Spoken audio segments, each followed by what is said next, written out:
Bon, bonjour à vous.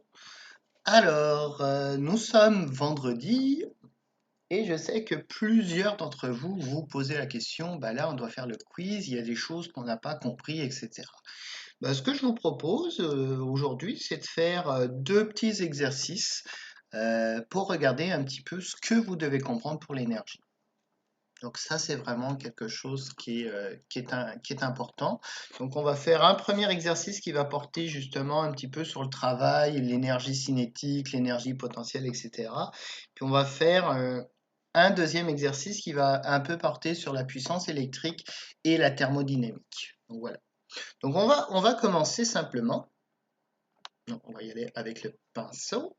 Donc allons-y. Alors, donc ça c'est mon sol. Sur mon sol, j'ai une masse de 5 kg. Voilà. Donc j'ai une masse de 5 kg. Au départ, cette masse, on considère qu'elle n'a pas d'énergie. En fait, c'est ce qu'on va appeler son énergie mécanique. Elle ne possède pas d'énergie. L'énergie mécanique de cette masse vaut 0. Et qu'est-ce qu'on veut faire? Bah, on veut la monter de 3 mètres de haut. Donc ici, on va lui donner un déplacement de 3 mètres. Généralement, c'est ce qu'on appelle le delta S, le déplacement. Alors, on va lui appliquer une force. Alors, c'est assez simple. La force qu'on va lui appliquer, c'est exactement le contraire de son poids. C'est pour contrer son poids et c'est pour pouvoir la monter. Donc, la force qu'on lui applique, la force F, qui va être parallèle à notre déplacement. Donc, ça va être 5 kg fois 9,8. Ça, c'est le poids. Voilà, donc on lui fait exactement l'inverse de son poids. Donc, la force qu'on applique vaut 49 newtons. Première question qu'on se pose, c'est quel est le travail de cette force? Le travail de la force, c'est la force efficace, donc la force qui est parallèle au déplacement, ce qui est le cas ici, fois le déplacement. Donc ça nous donne 49 la force, fois 3. Donc on trouve un travail de 147 newtons. Donc voilà. Donc première chose, comment on calcule un travail? Voilà. Ce qui fait que maintenant, notre masse est rendue à 3 mètres. Ce travail, qu'est-ce qu'il est devenu? Il a été emmagasiné par la masse. Donc, maintenant, l'énergie que possède la masse, c'est quoi? C'est de l'énergie potentielle de gravité. Et ça vaut quoi? Ça vaut mg fois la hauteur où est située la masse. C'est-à-dire la masse qui vaut 5, g qui vaut 9,8, fois la hauteur, elle est rendue à une hauteur de 3 mètres. On a donc une énergie potentielle de 147 joules. Excusez-moi, j'ai fait une petite erreur. Les forces est en newtons.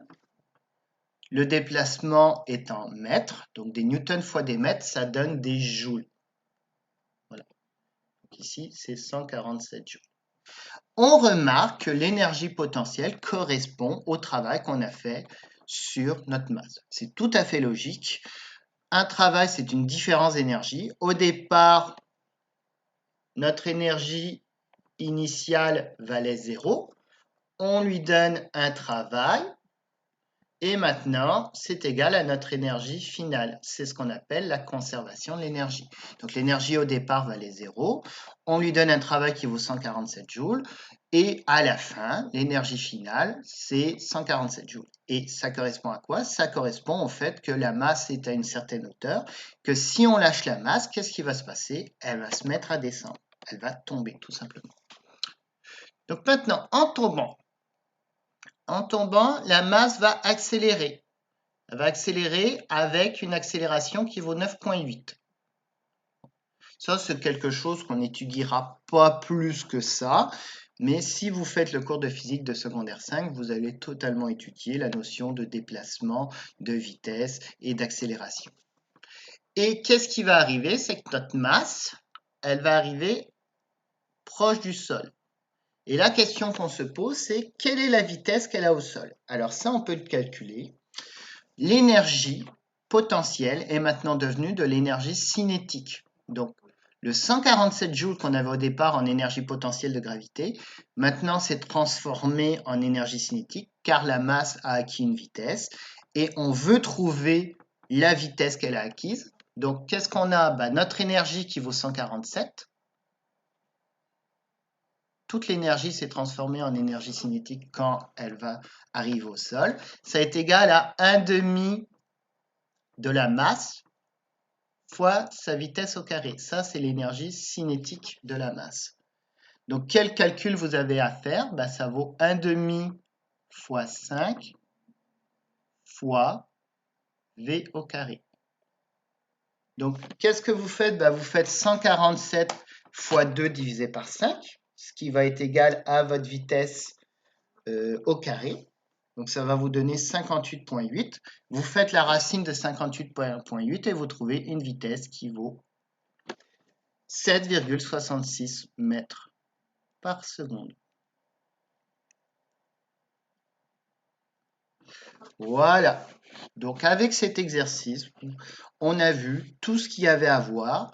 On a vu la notion du travail d'une force. On a vu la notion d'énergie potentielle qu'on est rendu à une certaine hauteur. Et on a vu la notion d'énergie cinétique. L'énergie potentielle se transforme en énergie cinétique. Si j'ai une certaine vitesse, je peux aller trouver la vitesse. Ou si je connais la vitesse, je peux aller trouver l'énergie cinétique. Donc voilà. Entre parenthèses, tout à l'heure, je vous avais parlé d'énergie mécanique. Par définition, l'énergie mécanique, c'est l'énergie potentielle plus l'énergie cinétique. Donc, si vous avez une masse à une certaine hauteur qui possède une vitesse, pour aller trouver l'énergie de cette masse, qu'est-ce que vous faites? Vous faites son énergie potentielle, mgh, plus 1/2 de la masse fois la vitesse au carré qu'elle a. Nous, on s'est placé dans les deux cas extrêmes où, en haut, elle ne possède plus de vitesse et en bas, elle ne possède plus de hauteur. Donc voilà pour cet exercice qui devrait vous aider pour le quiz. Nous pouvons passer au deuxième exercice. J'efface le tout. Alors, deuxième exercice, c'est vraiment la question d'une bouilloire. Alors, on va dessiner une bouilloire. Donc voilà, on a une bouilloire. On va lui faire son entrée ici. Bon, dans la bouilloire, qu'est-ce qu'on met? On met de l'eau. Voilà. On va les mettre. Non. Merci. On lui met 2. Alors, essayons de comprendre. On a une énergie en entrée.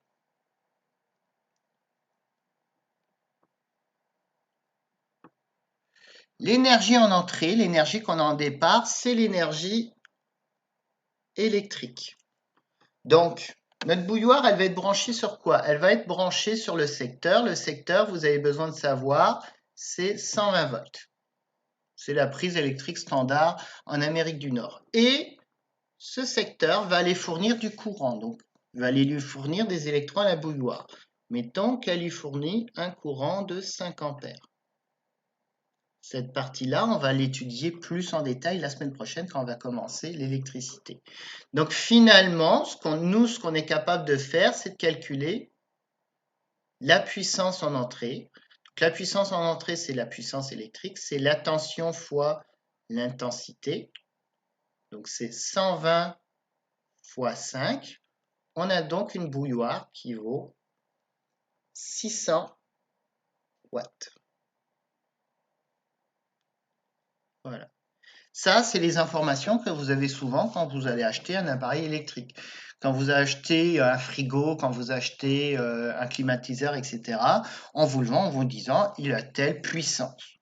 Donc, sachant que vous le branchez sur du 120 volts, en fait, vous êtes capable de savoir quelle intensité va passer dans le fil. Bon. Maintenant, connaissant la puissance d'entrée, on est capable de trouver la puissance de sortie. Pour cela, on utilise ce qu'on appelle le rendement. Donc, par définition, alors voilà comment on note le rendement. Le rendement, c'est la puissance de sortie, PS, divisé par PE. Désolé, mon PS, voilà. Bon. C'est-à-dire, toute l'électricité ne va pas servir à faire chauffer que de l'eau. L'électricité va pouvoir servir, par exemple, à afficher de quelque chose sur un écran, sur la bouilloire. Ou il va servir aussi à chauffer le plastique, etc. Donc, il n'y a qu'une partie de l'énergie qui sert à chauffer l'eau. Donc, en fait, la puissance d'entrée est de 600 watts. Le rendement va nous servir à savoir quel est le rapport de cette puissance d'entrée qui va vraiment servir à chauffer l'eau. Ça va nous donner la puissance de sortie. Donc, exemple ici, si on vous dit que le rendement est de 80%, vous faites 0,8, 80% fois 600 watts. Vous savez qu'en sortie, vous avez 480 watts. Donc, votre bouilloire fournit une puissance juste pour chauffer l'eau de 480 watts. Bon. Maintenant, vous avez besoin de connaître quelle est la quantité d'énergie qu'on a besoin finalement pour chauffer notre eau. Donc, si on prend notre eau, on dit qu'on a 200 millilitres. 200 millilitres, c'est environ une tasse. Une tasse, c'est 250. Bon, on va y aller avec 200 millilitres. On veut se faire quasiment une tasse de café. 200 millilitres, ça pèse combien? Ça pèse 200 grammes. Donc, ça fait 0,2 kg. Voilà, on a 200 millilitres d'eau, ça pèse 0,2 kg. Et on veut la chauffer de 50 degrés. Pourquoi? Parce que notre eau, elle part de 20 degrés, on veut l'emmener à 70 degrés. C'est une température qui est bonne pour faire un café. Comment trouver la quantité d'énergie qu'on a besoin? Ça, vous avez cette formule ici. La chaleur que vous aurez besoin, ça est égal à la masse que vous voulez chauffer, donc notre 200 grammes, fois la chaleur massique de l'eau. Donc ça, c'est quelque chose que vous tirez du tableau que je vous ai mis dans votre cours. Donc chaque élément chimique a sa propre chaleur massique. Donc vous ne pouvez pas la connaître. Tout ce que vous avez besoin de savoir, c'est que l'eau, c'est elle qui a la plus grande chaleur massique. Donc c'est elle qui a besoin de la plus grande quantité pour pouvoir chauffer. Ça, c'est très important. C'est pour ça que l'eau est très utilisée dans le système de chauffage, parce qu'elle peut transmettre beaucoup d'énergie de chauffage avec une masse qui est finalement relativement petite. Vous voulez chauffer 5 kg d'eau de 10 degrés, ça va vous prendre plus d'énergie que chauffer 5 kg d'aluminium de 10 degrés. C'est l'eau à laquelle ça prend plus d'énergie. Je vous fais un clin d'œil, regardez votre quiz. Et ici, on va avoir la différence de température. Donc la chaleur que vous avez besoin, c'est la masse fois la chaleur massique de l'eau fois la différence de température. Donc, on peut calculer ici. La masse, ça vaut 200 grammes, donc 0,2 kg. On met toujours dans nos calculs en unité SI. La chaleur massique de l'eau, c'est 4180. C'est d'ailleurs ce qu'on appelle une calorie. Et la différence de température, c'est 50 degrés. Donc, la chaleur massique, on va trouver qu'on a besoin de 41 800 joules. Si on avait voulu trouver ce résultat en calories, en grosses calories, on a tout simplement besoin de diviser par 4180. Ou en fait, on prend la chaleur massique qui vaut 1. Donc on fait juste 0,2 fois 500, ça nous fait 100 grosses calories qu'on a besoin. Je vous explique pourquoi. on définit la calorie comme étant égale à 4180 joules. Ça, c'est la grosse calorie. Ça correspond donc à la quantité qu'il faut pour faire chauffer 1 kg d'eau d'1 degré. Donc, dans votre formule, votre C, si vous voulez utiliser en calories, le C pour l'eau vaut juste 1 calorie. Donc, ça vaut 1. Donc, ça fait 0,2 fois 50. Pour ça qu'on utilise la calorie. Ça aussi, ça peut vous aider. Maintenant, on veut trouver le temps que ça prend. Par définition, le temps, c'est quoi? C'est l'énergie divisée par la puissance, parce que la puissance, c'est l'énergie divisée par le temps. Et donc ici, on fait 41 800 divisé par 480 et non 600, parce que c'est à 480 qu'on est en sortie. On trouve un temps qui vaut... donc on a dit 41 800 divisé par 480, on trouve 87 secondes.